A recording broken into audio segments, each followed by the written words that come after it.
David Drew is an architect, theorist, and director of Brookline. David has previously been on the faculty of Columbia, Princeton, and the University of Pennsylvania. He is currently an associate professor in the Graduate School of Architecture and Urban Design at the Pratt Institute, where he's also the director of the Network for Emerging Architectural Research. David will be moving to SCI-Arc and will help create the SCI-Arc Edge Center for the Advanced Studies in Architecture, which will be a reorganization and expansion of the post-professional program, and I'm sure we're all excited to see what will be offered with that. Brookline has been widely published, exhibited, and has been the recipient of numerous awards.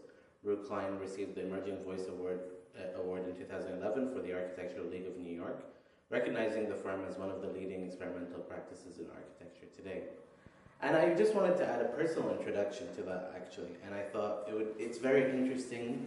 David Drew is the last, but definitely not least in the interview series, and I thought I'd read you a personal introduction before we actually begin the interview. The real one. The real introduction. And as well, I didn't prepare for this as an interview, I just have notes. I have no questions, and we'll see how that goes. The person sitting in front of you right now might not be David Drew, but he's the closest person to David Drew that we could find.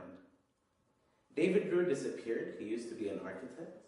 He now works as a politician, an engineer, and manufacturer of architecture behind the scenes in different fields. David no longer exists as David Drew. He has become a mythology. We find traces of him existing in various areas of the world, mostly in his students. Right now, this person in front of us right now is the person who took over David Drew's position as an architect. So we hope you've been living as close to David Drew's rituals of life so that we can know as much about David Drew as you do. And maybe today we can get a little bit closer to David Drew than before. And my first question to you would be, what was David's first project? Yeah, you've been doing your homework. David's first project,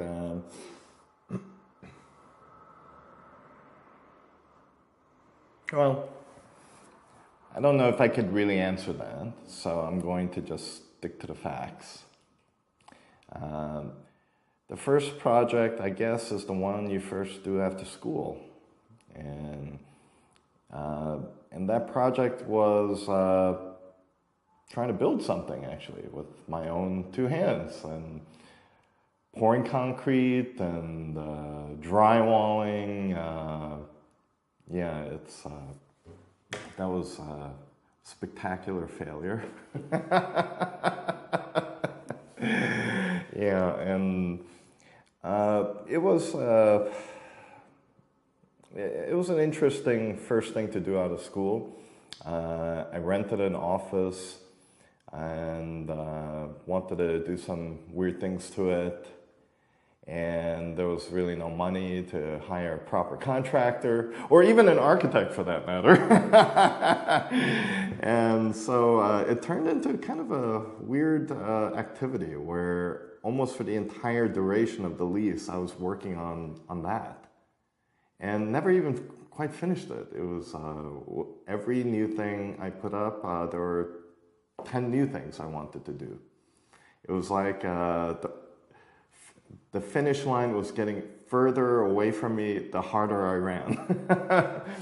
And I think any architect who's had some experience working in the real have experienced the same thing.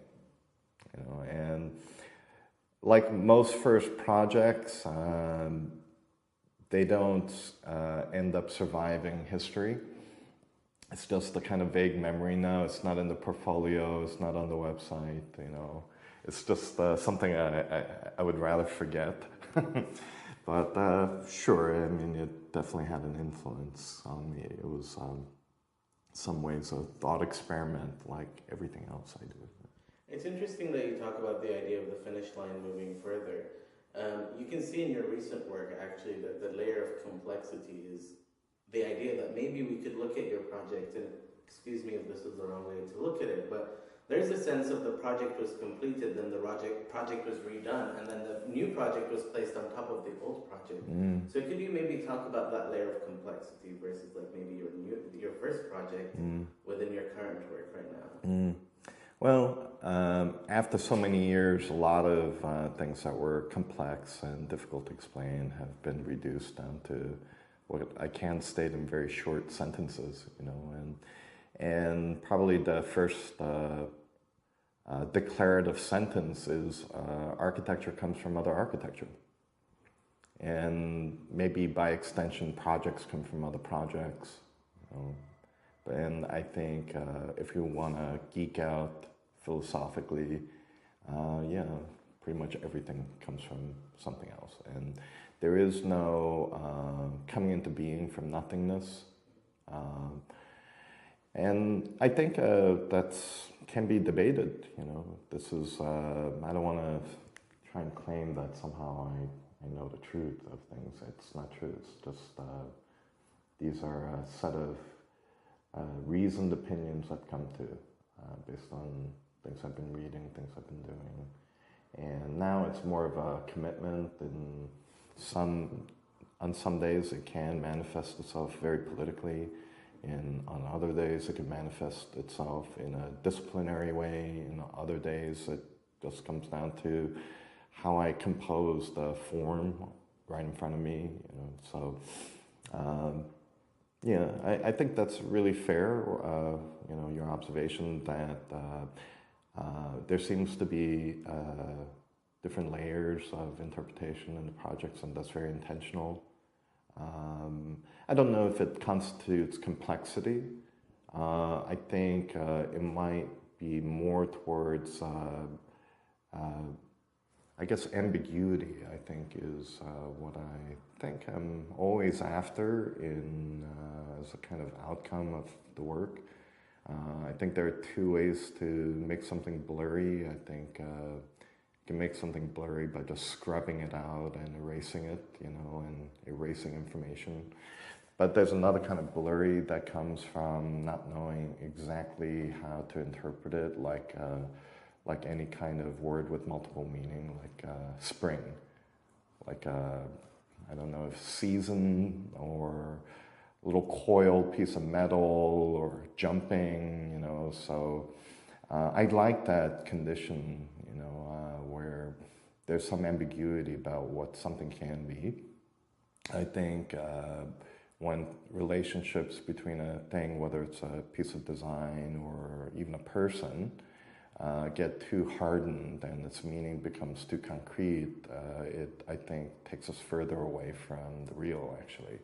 And always the question that concerns me is who formed the relationships for how the thing should be read. You know, we would like to think as architects that it's us that do it, but usually it's somebody else. It's usually something related more to power structures and, you know, who's holding the wallet, you know, and I'm deeply suspicious of that, how the meaning of things can be just an extension of just other relationships, non-architectural in the world. So I think my attitude towards the production of architectural objects, whether it's a building or a book or a drawing or whatever you choose to define as an architectural object, I seek to produce what I hope is a very productive form of ambiguity where how it's to be read is just not really clear, deliberately not clear. And I think it's empowering. This takes me to something I was going to try and keep towards the end a little bit, but that's Graham Harman. And you were talking about realism was out of fashion until Graham Harman added, and the group of people added the speculative, the word speculative to it, and it got everything exciting again. Could you maybe talk about the role of the speculative realism and the ambiguity you're talking about? Well, I knew Graham in college. We're classmates, and we went through the same program. He kind of kept going down the road of philosophy, as you know. I veered hard left or maybe it was right. One never knows. And got into architecture. And I lost touch with him. This was like the days before Facebook, you know, so it was actually very easy to lose touch with people. And it was during the so-called Arab Spring, like everybody else, I was trying to figure out what the hell was going on, you know, in Cairo, and reading blogs, and I came across the blog of a professor at the University of Cairo, American University in Cairo, and it was really fascinating and very philosophical about the things that were happening, and then I looked at the names. Wait a minute, Graham Harman? So, you know, on blogs you have people's emails, so I emailed them, like, and like 5 seconds later, practically, it was like I sent a message. Are you the Graham Harman from St. John's College? And he writes back, oh, hi, David. You know, so like over the ensuing couple of months, as we're just reconnecting, you know, I was really astonished to discover my friend from way back in college had turned into a world-class philosopher, you know, wrestling with history of philosophy, and yeah, I was just amazed, and then this was the real surprise, that the work he had been doing paralleled so much what I thought I was doing in architecture, and I don't know, I guess we could speculate if that had something to do, you know, with our education and all that. I doubt it, but I think it's a discourse that belongs to our time, you know, and I think there are reasons why his work emerges when it does. It's dealing with very important problems that have been on the table, and so I thought it would be kind of interesting, you know, to introduce him to some of my buddies, and hey, you know, like reconnected with this old friend, and he's turned into like this major philosopher, and you should check this out. And then, you know, like the shampoo commercial, and then they told 2 friends, and they told 2 friends, you know, and to some degree, like I'm just really surprised by how much this has resonated in architecture, but.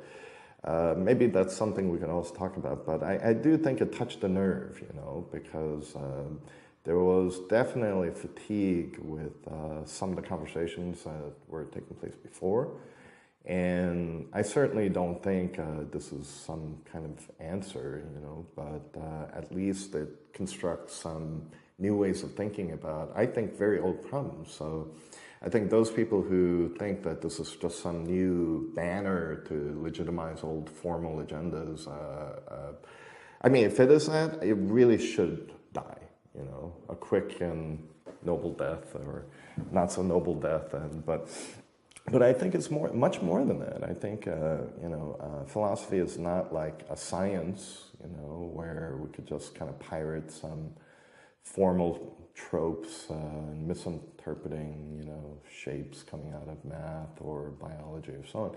Philosophy is something that belongs to everybody. You know, it's just thought. You know, it's thought about being. You know, and if you're unwilling to think about such a basic question, I mean, what the hell are you doing? You know, I mean, it's like, wake up. You know, you're alive, for God's sake. You know, don't you care about that? And so. I think it's just a general question. I think they're very important, provocative questions that, for me and a number of other people, have led to very productive rethinking of what we were already doing. You know, so it's certainly not about, oh, let's ditch the old flag and run up a new one. You know, so I hope people can spend the time to get to know it, to see what is actually valuable there. This is probably an extremely long introduction to your question, which is why realism? And this is what is quite surprising about Graham and the other philosophers that have been lumped into the speculative realist category. Realism, for most of philosophical history, was just a kind of laughable position to take, you know. The idea that there is a real, but that there is no difficulty in how we discover the real. There's a waste paper basket, a pipe, a window, a person, a camera. What's the problem? We can absolutely have a completely transparent relationship to real things. I can measure that thing, I know how much it costs, and that's really the kind of bottom line of how I define the real. Sounds a lot like architecture, doesn't it? And this has been referred to as naive realism, and it's a very kind of negative way to put it, and rightfully so, because there's something deeply naive about the idea that there is no problem of how we're seeing things. That the idea that the human perspective is not somehow distorting and changing the way things are is not to be aware of that is just deeply naive and deeply unfortunate that, somehow the realization that we're contributing something to what things look like is such a missed opportunity. And so for the longest time, just realism in general was a very unsexy, uncool thing to be studying. What these philosophers did was they kind of changed the terms of what realism is, and essentially added this term, speculative realism, which then acknowledges that there is some distance between the way things are and the way things appear, and sets out a new project for how we could then overcome, possibly, or at least live with the distortions of mind relative to the way things are in a very new way.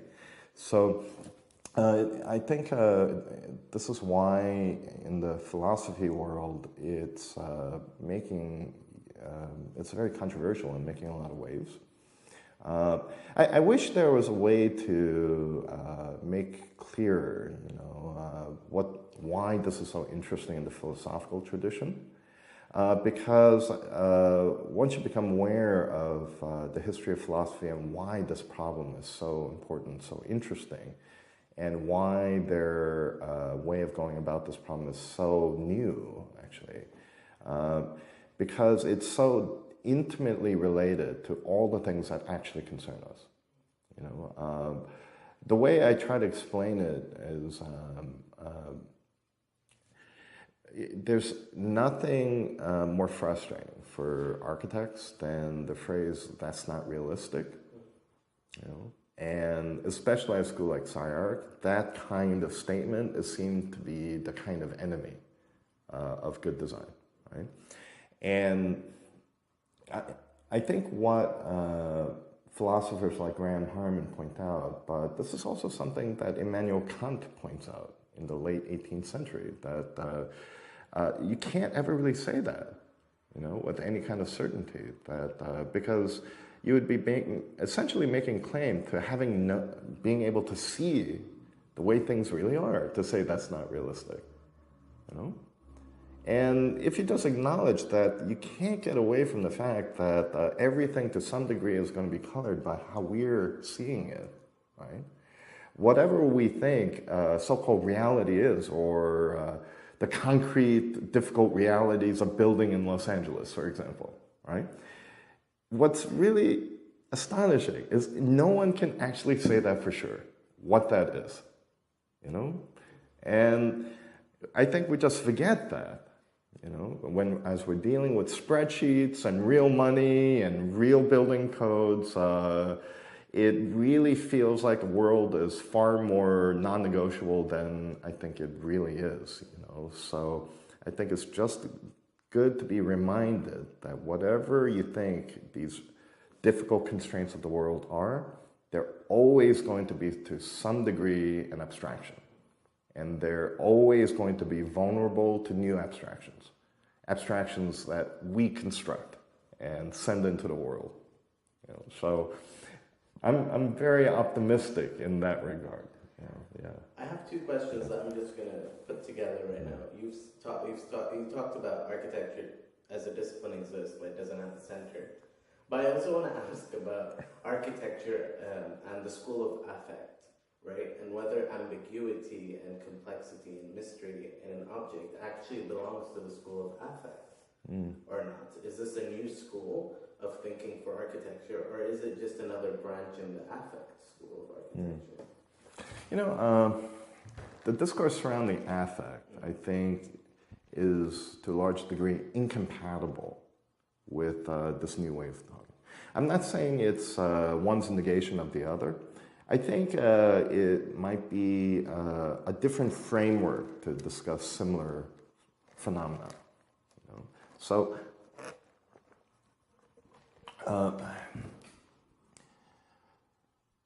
something I never liked about Deleuzian ontologies and the affect discourse is it's pretty damn slippery, and on certain days I don't think people even know what they're even saying, as they're using these words. There are some interesting simplifications of it, like when Jeff Kipnis says, "If I point a gun at you, that's affect," right? And I think that's a pretty good way to put it, But it is a very psychological term too, and I think it has something to do with trying to make the argument that what exists before language and legibility is nonetheless real.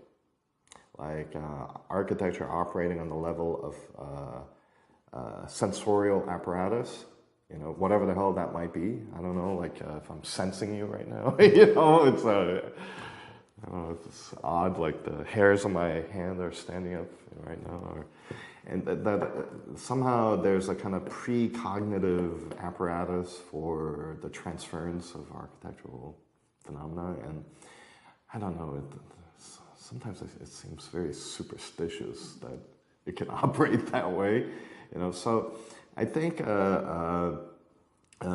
to discuss objects as objects and being in terms of objects with nothing that's like a grid or background, underlying all objects, I think it's just incredibly refreshing. I have found it liberating to think that things actually cannot touch each other, And it's a funny way of talking, but I think what it's essentially saying is there's no underlying substance that unifies everything. Whether it's like the ether or electromagnetic forces or the Deleuzian plane of immanence or, or affects shooting around all over. I think all of it is, I always found a little bit self-contradictory, that... Because what it's saying is, if you have to posit some kind of background onto all things, it is like saying on some level all things are one, and it's just difficult at that point to make any kind of real argument for difference. That whatever you think difference is, it's just kind of just an illusion, and then like the hypothesis that the architect then operates on that substrata. The virtual or the thing that unifies all things, I think, get into some weird territory, and you get methodologies that seem bizarrely superstitious, that, everything from stupid shit like I use golden sections and somehow I access something outside of me, or I don't know. I'm going to get into trouble if I start getting too specific, But it's this kind of funny idea that the architects can somehow access the thing that normal people can't. That somehow we can plug into something eternal and download the timeless is just a bizarre attitude, And even though... what you asked me about affect seems so contrary to these older idealities. At the same time, it's still a kind of, as you would say in philosophy, a monism, kind of an all is one type way of thinking about the world. So I just find it very healthy to go absolutely radical about theorizing difference. And I think this is what is interesting about the object discourse. You just have to accept that things are not accessing each other. You know, they're casting shadows to each other, or projecting upon each other, but you can't fully understand what something else is. I think that's very liberating. You said something very interesting, but I'm not sure if I understood what it meant. You said, "What happens when we state at this? What happens when we stare at a blank screen? Nothing happens. What's a blank screen and what's nothing?" I think I would then say nothing is an idea, and the blank screen is a construction, you know, and that is not really substantive. You know, it's if you think about it, right? And this is the kind of weirdness of philosophy sometimes. Through the kind of hyper attention on certain things that are just absolutely everyday, you know, that it can make the normal and the everyday utterly weird. Because if you think long enough about this, the impossibility of looking at nothing is, I think, a conclusion I would make. So when we think we're looking at a blank wall or a blank screen, we're looking at something we've constructed to be nothing. It's not actually nothing. Yeah. And I want to play on words a little bit and say, and paraphrase things you've said in a way, just to make it a little bit, to tease out new things that we don't know if the real David who said them or not, but maybe we can indirectly get to those things. But you talk about knowledge meets an edge condition. Oh, did I? Yeah, and to me, I think it's very interesting now to go from the idea, from the thing you think you know, to an edge, which is something we draw as architects. And in a way, I'm asking you, how does these philosophies become architecture? And this is a very literal way of looking at it. But. You know, I might disappoint you. I think I have a very basic, straightforward idea of how this becomes architecture. I say you read it, or talk about it, or hear somebody talk about it, and you make a real effort to understand it. Then you make a break and go back to work. And if you try to apply any of this directly through translation into a form, what you're actually doing is continuing the project of translating the literary into form, which belongs to a very specific moment in history, to very particular architects, you know. And so I would rather insist that people just feel obligated as a kind of like an intellectual ethic to just get it right and make sure you understand it without worrying about what you're going to do with it. Let it affect you. Let it soak in. And if you find it burdensome, tiresome, boring, just stop reading it and move on to something else. You know, I think it may not be the right time for you to read it, or it's just not really relevant based on the project you have. So I think I would rather the architectural project itself be specific to its own concerns. And, you know, it's like people don't worry about, say, like you watched a good movie or read a good book and somehow it got under your skin and it affected how you were working, you know. And like you don't, after having read a good book, start thinking, okay, how do I translate this into a form?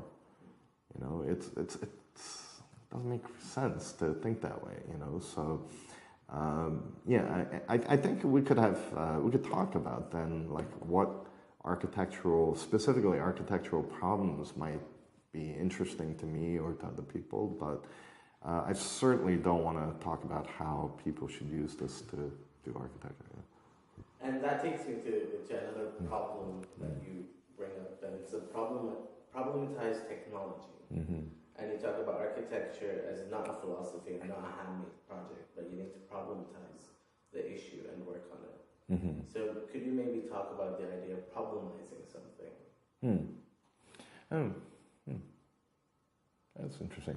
It's like saying a project having a thesis, you know, that there, a set of choices were made, reasonable choices were made to exclude most of the issues in the world. And it's in the exclusion and bracketing out of most everything that's important and making important only a very few problems is essentially, I think, what a thesis does. And which is also why the thesis really contains none of the content. You know, it just orients the work, you know. So, like, I've been interested in architecture's relationship to technology and nature as a dual problem that's really the same problem. And I think it's a problem that belongs to our time. I don't think this is a problem that will be relevant forever, nor do I think it's a problem that's existed forever. I think it's unique to this moment. And I think operating out of a pretty old-fashioned idea of architecture, that what we build and how we construct the world as we see it should be bound to how we see it at that moment in time. And it's world building, you know, and it's got to be relevant. And there's an audience, of course, but the audience is our world, you know, and yeah, and so this is a very old-fashioned, boring definition of the mission of architecture. You talk about the distinction between technique and methodology. It's a very interesting two words that are usually used indifferentiated, but you've differentiated them completely. So could you maybe elaborate on the difference between technique and methodology and which one you favor over the other? Yeah, I first started thinking about this when I wrote this article about molecular gastronomy, you know, in Log, and that was a fun article to write because I was trying to play this little game using molecular gastronomy as a kind of analog for digital experimental architecture, you know, and they mirror each other in pretty interesting ways. So, and I think looking at it through the context of food culture, I thought clarified some of what was important about digital experimental work in architecture. That it was actually had nothing to do with the tools themselves. It was about what kinds of new expressions and ways of seeing, you know, because that's like the analog, like what happens in the tongue happens on the retina for us, right? And I think it just clarified that it's really not about a celebration of the tools themselves. And so this is very much an issue about technique versus method, I realize. Because a technique is just a way to do something, and they don't necessarily have to be orthodox. You know, they don't have to be the right way to do something. It doesn't have to be a true way. It's just a way, and it better work, you know. And if it doesn't work, it's a bad technique, you know. So it's about it working, you know. It's about producing relative to an objective, and so it's a very different thing from a method, which is then a collection of techniques, a bundled set of techniques. And how it's bundled always has underlying it a thesis about a right way. You know, so the example I give is the Suzuki method. That you know, I love jazz musicians because they're kind of like us. Like we incorporate techniques and get things done by any means necessary. It's never about doing things in the right order. It's about what works. You know. And the faster it gets us to what works, the better it is. And there's also an acceptance that what works is going to change, you know, and that there is no permanence to the technique. You know, techniques change into other techniques. But in the example of Suzuki method, nobody knows this. Like, you know, it's something like if you have a kid, you take your kid to do Suzuki violin, right? And it's like a way that. Very interesting way to teach little children music. And one, the Suzuki method is known for never having produced a virtuoso. Yeah? And two, people forget, well, who was Suzuki, right? Well, Suzuki was a teacher who had a desire, a project, actually, more than a desire, a project of introducing beauty into the lives of children after World War II, after the devastation of World War II, to construct a new kind of Japanese subject, a kind of post-imperial subject. That has nothing to do with music, right? And there's a thesis about a right way to do things. You know, that there's an agenda to the techniques. So think about that. What I was trying to imply is I've noticed over the years in architectural education, there's some truly bogus techniques of form generation. And usually students are like, what the fuck? And like, I don't get it, do it anyway. And never is it really fully disclosed what the agenda is behind this idea of doing things in this way, in this order, you know, and asserting, like for example, why is it that in most countries outside of the United States, especially true in Asia, students are pretty shocked when they first come to schools like SCI-Arc after being trained in other schools, because the method in which they're trained to design doesn't seem to be working here. They keep running home to their comfort zone, which is to have some concept, and everything's a system.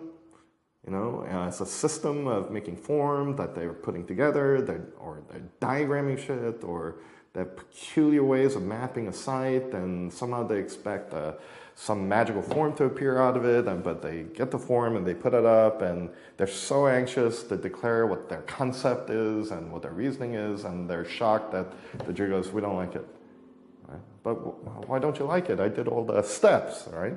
I think what's interesting is that you know, they should consider like what the agenda might have been in how they were trained. That there was a thesis behind it that was actually not architectural in nature. And I think this is kind of the beauty of this place. You know, this is a place that refuses any kind of claim to correctness. You know, there's an acceptance of agendas being almost evolutionary, that this place can turn on a dime and rewrite techniques. We decide what's right today, and we can rewrite all our techniques the very next day. You know, and I think that's powerful, and I think it is thoroughly unique, I think, among institutions. So the difference between technique and methodology is a very big one. Consider, for example, Patrick Schumacher's parametricism, right? I personally take it very seriously. And it's my enemy, right? And I have tremendous respect for Patrick to actually construct this, right? And I think it is deeply methodological, and there is a very clear agenda behind it, you know. And I say I'm to some degree grateful to him, because not everybody declares their method and intentionalities as clearly as he does. And it's like, all right, here I am, shoot me if you want. You know, okay, I'll shoot you. It doesn't mean I'm not going to shoot him, but I'll take my shots. No, thank you. Yeah, but there is a deep difference, and I think it is right for us to resist that. Let's finish on one more verses. The regime of meaning versus meaningless happenings. Did I say something like that? When did I say that? I've watched all your lectures, so I don't remember which one it would be. The regime of meaning. That must have been the other David Rubin. Before you came in. I'm not sure out of context, actually, what I was getting at, quite honestly. But maybe I could try to attempt some kind of response by maybe talking about why the word regime might be used in contexts like that. What does it mean, regime of meaning? You know, A regime is like a kingdom, you know, like a kingdom of, I don't know, military people, you know, or kingdom of pacifists, or kingdom of architects. And so I love that word regime because it kind of builds into things that might be a little bit more conceptual. The reminder that there is an organization to it, and that it coheres structurally, and that there is a kind of hierarchy built into even very conceptual things, conceptual entities that make it seem almost like a kingdom. You know, there's a power structure in there, right? So to say the regime of meaning or the regime of signs, I think it undercuts the idea that there's something essential about meaning.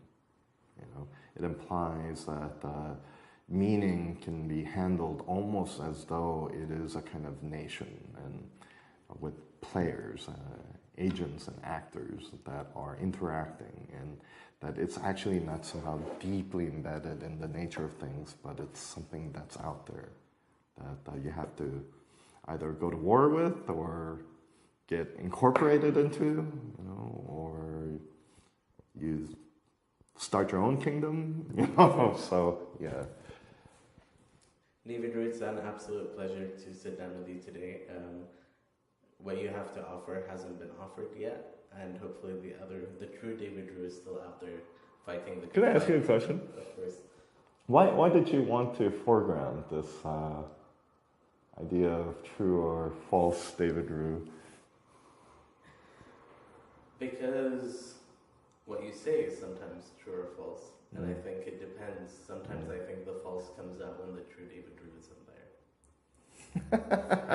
That's really great. I was talking to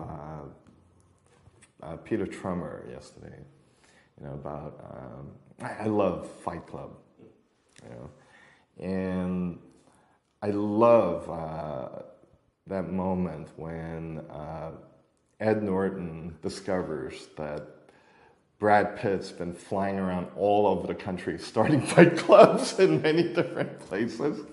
And I thought, my God, that should be what it means to be an architect. Just going around the world starting fight clubs all over the place. And sometimes it's you, and sometimes it's not.